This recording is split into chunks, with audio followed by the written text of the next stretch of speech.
राम राम प्यारे मित्रों, मेरे चैनल भक्त प्रेम में आप सबका हार्दिक स्वागत है। प्यारे मित्रों, आज मैं भाव विभोर कर देने वाली भगवान की सत्य घटना पर आधारित एक कथा को आपको सुनाऊंगा। कृपया वीडियो को अंत तक देखें ताकि यह कथा आप सबको समझ में आ सके और इस कथा को सुनने के बाद मुझे पूरा विश्वास है कि आपको यह विश्वास हो जाएगा कि प्रभु अपने भक्तों के लिए कितने उत्तरदायी होते हैं, प्रभु कितना प्रेम करते हैं अपने भक्तों से। मित्रों, मेरे चैनल को सब्सक्राइब करें ताकि आने वाली सारी वीडियो आप सभी तक पहुंच सके। चलिए वीडियो को शुरू करते हैं। यह कथा भक्त श्री रामदास जी की है। भक्त रामदास द्वारका से 7 कोस की दूरी पर डाकोर नामक गांव में रहते थे। रणछोड़ भगवान के मंदिर में प्रति एकादशी को जागरण, कीर्तन आदि उत्सव का आयोजन होता था। उसमें वे नियम पूर्वक सम्मिलित होते थे और भगवान के दर्शन से अपने तन, मन और बुद्धि को पवित्र करते थे।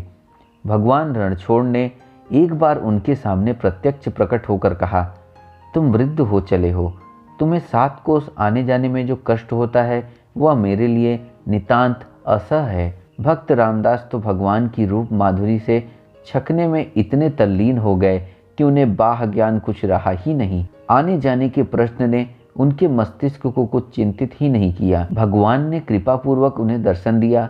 इस बात को सोच सोचकर वे प्रेम विह्वल हो उठे थे।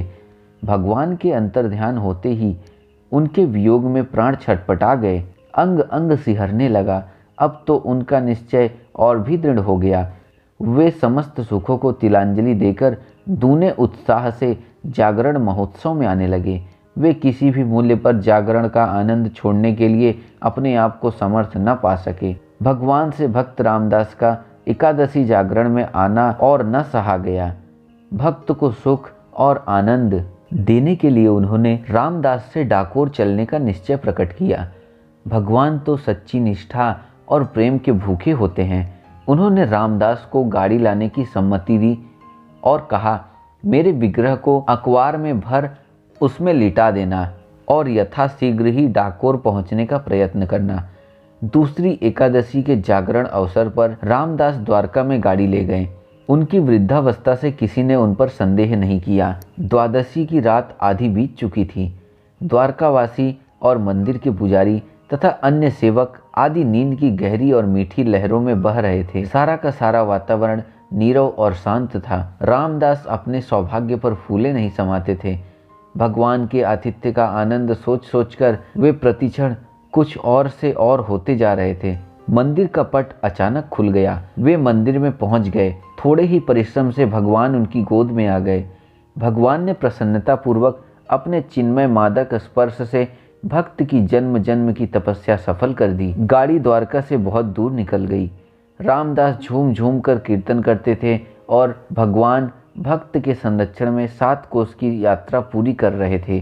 सवेरा होते ही लोगों ने रामदास का पीछा किया। भगवान भास्कर की सुनहली किरणें पूर्व दिशा के अंचल में विहार करने ही वाली थी कि रामदास ने देखा कि कुछ लोग पीछा कर रहे हैं। उनके मस्तक पर पसीने के कण बिखर गए। वे किसी अनहोनी और भीषण घटना से रह रहकर आशंकित हो उठते थे। कभी प्रभु का श्री विग्रह प्रेम भरी दृष्टि से देख लेते तो कभी गाड़ी को तेजी से आगे बढ़ा देते। उन्हें पूरा विश्वास था कि प्रभु जो भी करेंगे उसी में मेरा परम कल्याण है। पीछा करने वाले थोड़ी ही दूर रह गए थे, पर भक्त ने भगवान को जगाना उचित नहीं समझा। उन्हें तो विश्वास था कि भगवान गाड़ी पर लेटते ही सो गए। उन्होंने सोचा कि पीछा करने वाले मुझसे भगवान को छीन लेंगे और प्रभु नींद का सुख लेते द्वारका मंदिर में प्रवेश करेंगे। इससे अधिक तो कुछ होगा नहीं। पर भगवान की लीला शक्ति तो जाग ही रही थी। भक्त भयहारी रास बिहारी ने कहा, तुम मुझे सामने वाली बावली में छिपा दो और जब पीछा करने वाले चले जाएं तब गाड़ी में रखकर डाकोर ले चलना। रामदास ने उनकी आज्ञा का पालन किया। पीछा करने वाले पुजारी आदि आ पहुंचे। बिना कुछ पूछताछ किए ही उन्होंने रामदास को मारना आरंभ किया।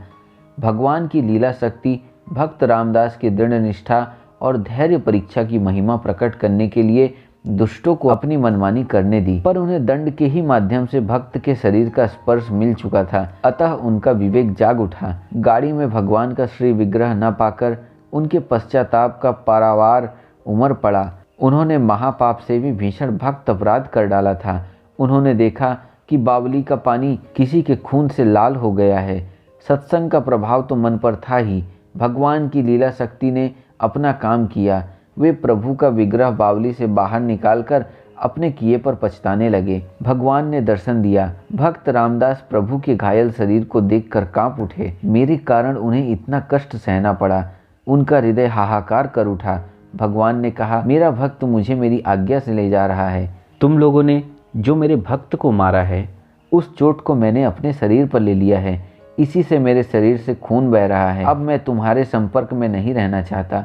मेरी दूसरी प्रतिमा जो अमुक स्थान पर है, मंदिर में स्थापित कर भक्ति और प्रेम से अपना अंतःकरण पवित्र करो। इस महान अपराध का यही प्रायश्चित है। अपनी आजीविका के लिए मेरी इस मूर्ति के बराबर सोना ले लो। पुजारी लोग लोभवश राजी हो गए और बोले, तौल दीजिए। भगवान ने रामदास को आज्ञा दी, मेरे तौल के बराबर इन्हें सोना दे दो। भक्त अपनी दरिद्रता और असमर्थता पर कांप उठे। उनकी स्त्री के कान की बाली पलड़े में रखी गई। पलड़ा भारी हो गया। प्रतिमा उसकी तौल में हल्की हो गई।